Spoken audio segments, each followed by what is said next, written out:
নতুন কাগজের সুবাস, জ্ঞানের এক বিশাল সমুদ্র এবং আগ্রহী হৃদয়ের সমাবেশ। আমরা রয়েছি চলমান বাইতুল মুকাররম ইসলামী বইমেলাতে। ঢাকার হৃদয়ে বাইতুল মুকাররম মসজিদের পূর্ব এবং উত্তর গেইটে চলছে দেশের অন্যতম বড় ইসলামী বইমেলা। প্রতিদিন সকাল থেকে রাত পর্যন্ত হাজারো মানুষ ভিড় জমাচ্ছে এই মেলায়। এখানে প্রতিটি স্টলই জ্ঞানের ভাণ্ডার। কোরআন শরীফের বিভিন্ন সুন্দর ছাপা সংস্করণ, সহিহ হাদিসের গ্রন্থ, ফিকহ ও শরিয়া ভিত্তিক বই, সিরাতুন্নবী সাল্লাল্লাহু আলাইহি ওয়াসাল্লাম, ইসলামী ইতিহাস, গবেষণাধর্মী রচনা থেকে শুরু করে শিশু কিশোরদের জন্য রঙিন ইসলামী গল্পের বই, সবই মিলছে এক ছাদের নিচে। মেলায় হাঁটতে হাঁটতে দেখা মেলে তরুণদের হাতে সিরাতের বই, শিশুদের জন্য ছোট ছোট ইসলামী গল্প।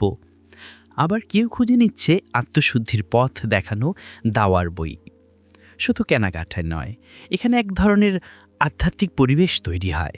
মানুষ বই কেনে, আলোচনা করে, কেউ আবার জীবনের নতুন দিক খুঁজে পায়। বাইতুল মুকাররমে দাঁড়িয়ে যখন দেখা যায় বইপ্রেমী মানুষের ভিড়, তখন মনে হয় ইসলামের জ্ঞানই মানুষের অন্তরে সত্যিকার শান্তি পেরিয়ে আনে।